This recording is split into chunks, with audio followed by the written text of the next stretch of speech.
What's up, everybody? It's me, Geekroots, back with another video, and today we are doing another comic book review on Paper Girls. Now, Paper Girls is written by Brian K. Vaughan with art by Cliff Chiang, and it is a very interesting story to say the least.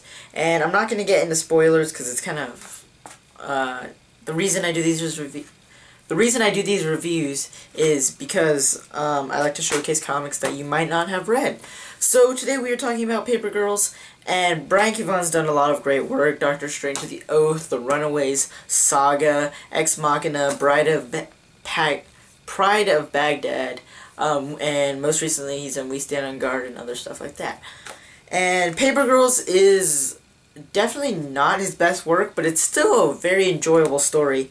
And it's got lots of weird time travel, alien stuff, and it's kind of just a wacky ride that is fun to go along with these four girls.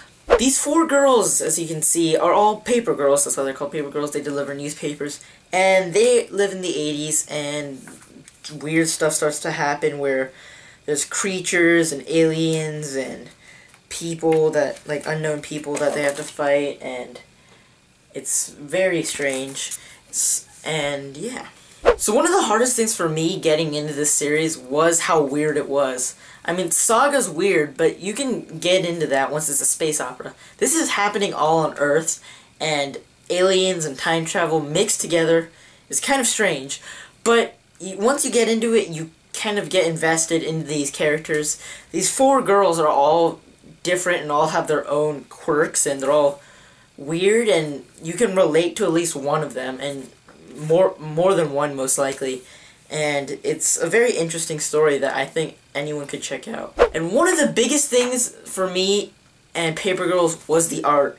I mean, the way Cliff Chiang and the colorist, who is Matt Wilson, do this book, they have this color palette for each, like, double pages, not a splash, but it follows a specific color palette and maintains that color palette for those 2 pages, and it makes it really nice and very interesting.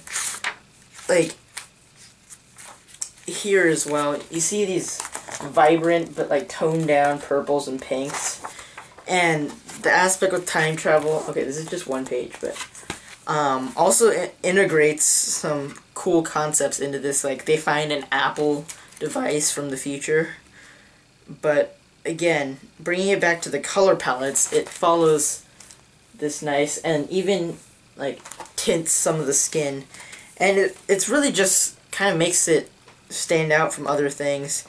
It makes it very enjoyable. So showing you guys some of the art here. This is one of my favorite books in terms of coloring and art. So overall, I would recommend Paper Girls. I would probably give it a 4 or a 3.5 out of 5. But once you get invested with the characters, you kind of just keep going with them. And Cliff Chiang and Matt Wilson's art is really kind of what sold me on this book and why I picked it up in the first place. I mean, it's really kind of just beautiful, and it's really nice to read and trade, and it's a good read once you have volumes 1 and 2. It's kind of a good read to, well, it's kind of good to just binge it, and it's pretty good. So hopefully you guys enjoyed this video. Make sure you leave a thumbs up down below, subscribe to the channel for more, hit the bell to get notified on your phone and your email whenever I upload a new video, and I'll see you guys all again next time. Bye.